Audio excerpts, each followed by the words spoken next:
Assalamualaikum warahmatullahi wabarakatuh. Perkenalkan, nama saya Kania Faiza Abdullah dengan NPM A1B024041 dari kelas 3B. Di sini saya akan membahas tentang artikel dengan judul Instrumental Internationalism: The American Origins of the United Nations 1942-3 untuk memenuhi tugas mata kuliah Drama in Language Education dengan dosen pengampu Mem Indah Damayanti SSMRS. Artikel yang ditulis oleh Stephen Wertheimer ini membahas tentang bagaimana Amerika Serikat membentuk gagasan awal berdirinya Perserikatan Bangsa-Bangsa atau PBB pada awal tahun 1940-an, serta bagaimana konsep internasionalisme ini digunakan sebagai alat politik untuk memperkuat dominasi global Amerika. Pembahasan yang pertama yaitu latar belakang dan perubahan pandangan Amerika Serikat pada tahun 1940 sampai 1942. Tepatnya pada awal Perang Dunia Kedua. Pada awal Perang Dunia Kedua ini, Amerika Serikat tidak tertarik untuk membentuk organisasi dunia baru karena pengalaman buruk dengan Liga Bangsa-Bangsa yang gagal mencegah perang membuat Amerika Serikat enggan terlibat lagi dalam organisasi internasional.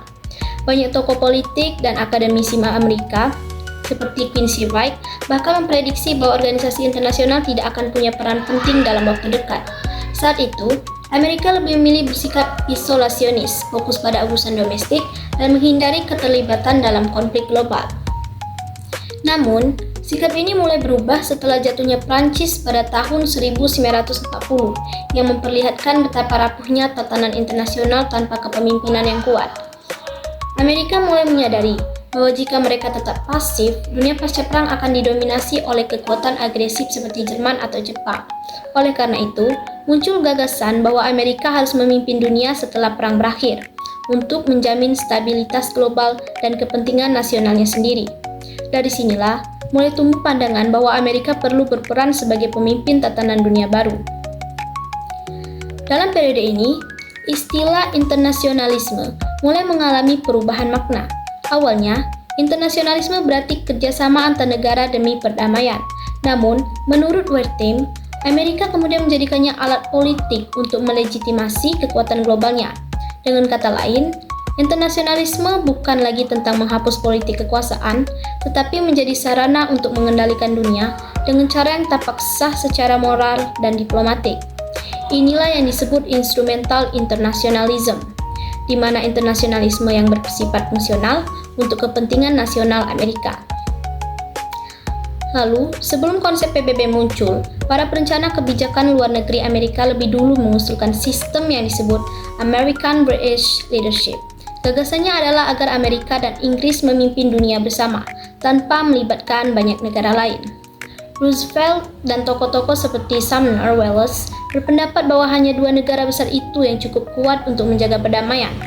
Artinya, rencana awal tidak bersifat universal, melainkan merupakan aliansi eksklusif antara dua kekuatan besar barat. Namun, ide ini kemudian dianggap terlalu sempit dan berpotensi menimbulkan citra imperialistik. Selanjutnya yaitu pada pembahasan yang kedua, pembentukan konsep PBB pada tahun 1942 sampai 1943. Pada tahun 1942, gagasan tentang American British Leadership mulai dikritik karena dianggap menegaskan dominasi barat. Oleh karena itu, Amerika mencari cara agar kepemimpinan globalnya terlihat lebih inklusif dan diterima publik dunia. Maka, muncullah ide membentuk organisasi dunia baru yang disebut United Nations atau PBB. Tujuannya bukan untuk membatasi kekuasaan besar, tetapi agar kepemimpinan Amerika terlihat sah secara internasional dan diterima oleh rakyat Amerika sendiri. Dengan organisasi ini, dominasi Amerika dapat dijalankan dengan legitimasi moral yang lebih kuat. Lalu, tujuan utama pendirian PBB menurut Wertheimer bukanlah untuk membatasi kekuatan besar, tetapi justru untuk mendukung dan melindunginya. Amerika ingin menciptakan sistem global yang mendukung stabilitas dunia, namun tetap menempatkan diri sebagai pemimpin. Dengan cara ini, PBB berfungsi sebagai simbol universal dan kerjasama global, tapi secara praktiknya menjadi alat legitimasi bagi kekuasaan besar, khususnya Amerika Serikat. Selanjutnya yaitu, terdapat dua tokoh utama dalam perencanaan ini, yaitu Presiden Franklin D. Roosevelt dan Sumner Welles, Wakil Menteri Luar Negeri Amerika Serikat. Roosevelt pada awalnya skeptis terhadap ide organisasi dunia, tetapi kemudian diyakinkan oleh Wallace bahwa sistem tersebut bisa mempertahankan dominasi Amerika Serikat sambil tetap terlihat adil. Wallace dan timnya merancang struktur organisasi di mana Amerika memiliki posisi dominan, namun tetap menunjukkan kesan partisipasi global. Mereka memadukan dua tujuan, yaitu memimpin dunia secara efektif, tetapi tetap diterima secara moral dan politis. Lalu dalam rancangan awal, mereka menciptakan struktur yang menjadi cikal bakal Dewan Keamanan PBB. Sistem ini menempatkan kekuasaan utama pada Big Four, yaitu negara-negara seperti Amerika Serikat, Inggris, Uni Soviet, dan Tiongkok. Negara-negara kecil tetap diikutsertakan, tetapi hanya sebatas simbolik, tanpa kekuatan pengambilan keputusan. Big Four diberi hak veto untuk menjamin bahwa keputusan penting tetap dikendalikan oleh negara besar. Struktur ini mencerminkan bahwa PBB sejak awal dirancang untuk menjaga keseimbangan kekuasaan, bukan meniadakannya. Berdasarkan artikel Stephen Wertheimer tersebut, PBB dibentuk bukan semata untuk perdamaian dunia, melainkan sebagai alat politik Amerika Serikat untuk memperkuat dan melegitimasi dominasinya di dunia. Internasionalisme dijadikan sarana politik, bukan nilai moral, sehingga PBB berfungsi lebih sebagai simbol legitimasi daripada instrumen keadilan global.